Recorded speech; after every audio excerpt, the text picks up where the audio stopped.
अगर दुनिया का सबसे महान योद्धा अचानक युद्ध करने से मना कर दे तो क्या होगा? रात का समय था। खिड़की से चांद की हल्की रोशनी कमरे में आ रही थी। छोटी नायशा अपने बिस्तर पर बैठी थी और अभी अभी दादी से भगवान कृष्ण की कहानी सुन चुकी थी। लेकिन उसके मन में एक नया सवाल उठ रहा था। नायशा ने धीरे से पूछा, दादी, आपने कहा था कि कृष्ण ने अर्जुन को गीता सिखाई थी, लेकिन अर्जुन कौन थे? दादी मुस्कुराईं और उसके पास आकर बैठ गईं।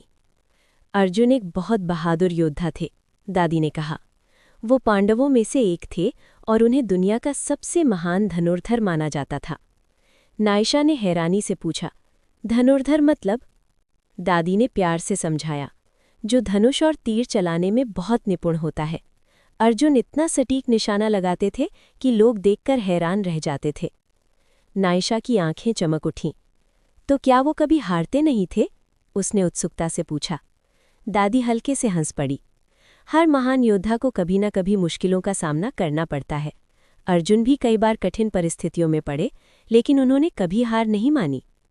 दादी ने आगे कहा, लेकिन अर्जुन की सबसे खास बात ये थी कि वे भगवान कृष्ण के बहुत अच्छे मित्र थे। नायशा ने तुरंत पूछा, कृष्ण उनके दोस्त थे? हाँ, दादी बोली। कृष्ण सिर्फ उनके दोस्त ही नहीं थे, बल्कि उनके मार्गदर्शक भी थे। दादी ने धीरे धीरे कहानी आगे बढ़ाई।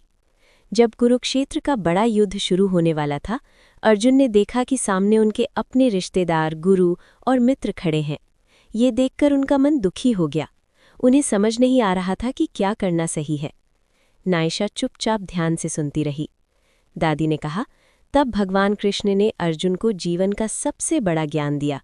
उन्होंने समझाया कि हमें हमेशा अपना कर्तव्य निभाना चाहिए, सच्चाई के रास्ते पर चलना चाहिए और डर से भागना नहीं चाहिए। नायशा ने धीरे से पूछा, फिर अर्जुन ने क्या किया? दादी मुस्कुराईं। कृष्ण की बात सुनकर अर्जुन का मन मजबूत हो गया। उन्होंने साहस के साथ अपने कर्तव्य का पालन किया और सही रास्ते पर आगे बढ़े। कमरे में अब गहरी शांति थी। बाहर चांद की रोशनी फैल रही थी। नायशा ने धीरे से कहा, तो अर्जुन बहुत बहादुर थे और कृष्ण उनके सबसे अच्छे दोस्त। दादी ने प्यार से उसके सिर पर हाथ फेरते हुए कहा, हाँ मेरी बच्ची, अर्जुन हमें ये सिखाते हैं कि जब हम उलझन में हों तब सही रास्ता चुनने की हिम्मत करनी चाहिए।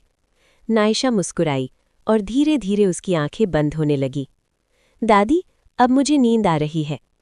दादी ने प्यार से मुस्कुराकर कहा, राधे राधे नायशा। और फिर धीरे से बोली, याद रखना, जब हम सच्चाई के साथ खड़े होते हैं तब कृष्ण हमेशा हमारे साथ होते हैं। दादी ने प्यार से नायशा को कंबल ओढ़ाया। फिर दादी ने धीरे से कहा, राधे राधे बच्चों, कल फिर सुनेंगे एक नई कहानी। बाहर चांद चमक रहा था और नायशा के सपनों में एक वीर धनुर्धर और उसके साथ खड़े कृष्ण दिखाई दे रहे थे।